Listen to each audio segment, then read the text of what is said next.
The Dallas Cowboys are coming off of a commanding victory in Week 1 versus the Cleveland Browns. But the news that broke just hours before the game is the headline that stole the show. At about 11:30 a.m., news broke that the Dallas Cowboys finally agreed on a contract extension with quarterback Dak Prescott. The contract is for 4 years and up to $240 million. $231 million of that is fully guaranteed, and it comes with a nice little $80 million signing bonus. Prescott's new extension is historic as it's the first contract in NFL history to surpass the $60 million per year mark. And as you might expect, there is a ton of outrage about this. This tweet reads, "Today's highest paid NFL player has 0 awards for MVP, 0 appearances in the NFC Championship game and Super Bowl, and 2 playoff wins in 8 seasons. This one says, overpaid and overrated. This pains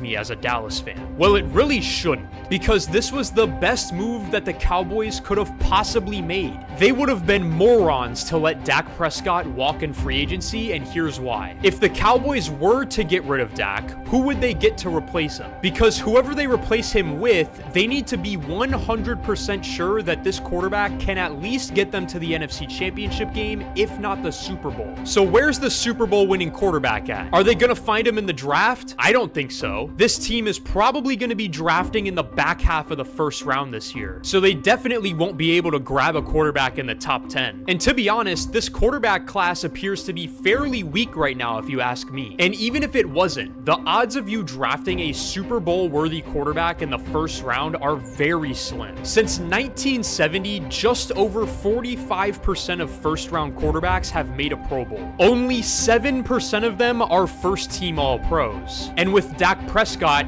yes, he's never been first team All-Pro, but he was second team All-Pro last year and the runner-up in MVP. And you know at the bare minimum that he's a multiple time Pro Bowl quarterback. Okay, so the odds are stacked against the Cowboys finding a better quarterback in the draft, so what about free agency? Here's a list of quarterbacks that are going to be available next offseason. You could get Sam Darnold, Zach Wilson, Trey Lance, Mac Jones, Marcus Mariota, Carson Wentz, Drew Lock, Justin Fields, the list goes on. But these are all quarterbacks that have proven that they never have been or will be better than Dak Prescott. Okay, well maybe you could trade for a disgruntled star quarterback who for some reason wants to play in Dallas. Ask the Broncos how that worked out with Russell Wilson. Or ask the Browns how that's working out with Deshaun Watson. Or even the Jets with Aaron Rodgers at the moment. The grass is not always greener on the other side. Letting Dak Prescott walk in free agency means that the Cowboys need to be 100% confident that they can find an upgrade, and the fact of the matter is, they can't. So now it's time to address the price tag, because I'm sure there's tons of you out there who maybe think Dak Prescott is a pretty good quarterback, but not worth $60 million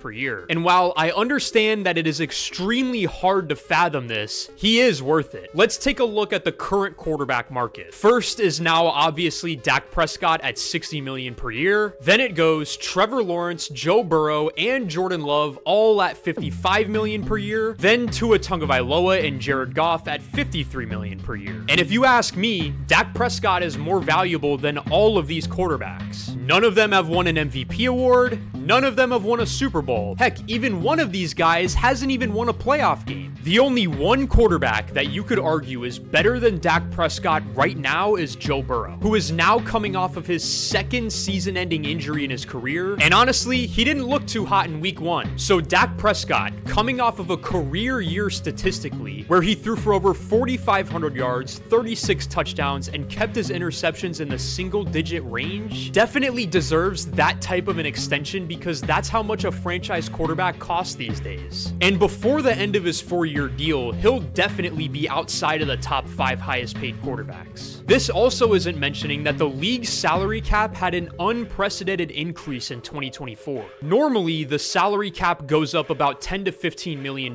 per year. This year, it went up $30 million.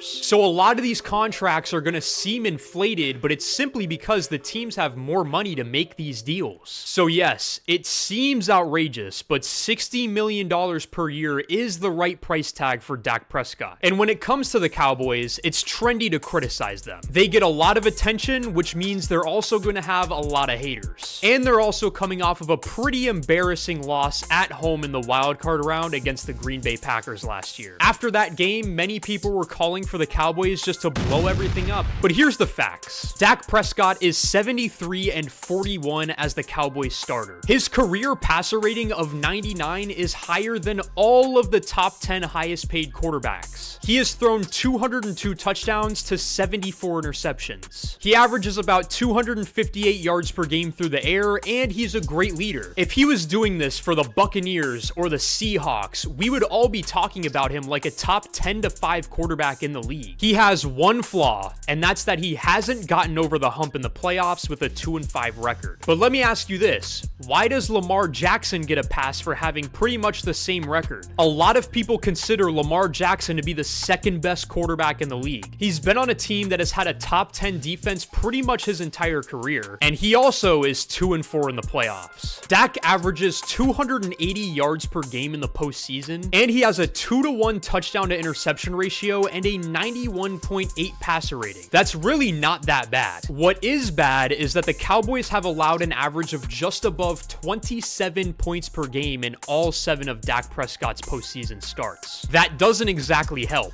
Listen, I understand that there's clearly something preventing the Cowboys from getting over the hump in the NFC, but I promise you, that problem is not Dak Prescott. The Dallas Cowboys made the right move. They have a top 10 quarterback in the league, and they have him now for the foreseeable future. As long as Dak Prescott is healthy, this team is going to be competitive. But let me know in the comments, do you think the Cowboys should have let Dak Prescott walk in free agency? And if you do, please tell me how you think they could have replaced him, because I would love to hear it. And thank you all so much for watching. If you enjoyed this video, please make sure to hit that like and subscribe button, as it will go a long way in helping me create the best quality NFL content for all of you. And as always, I'll see you next time.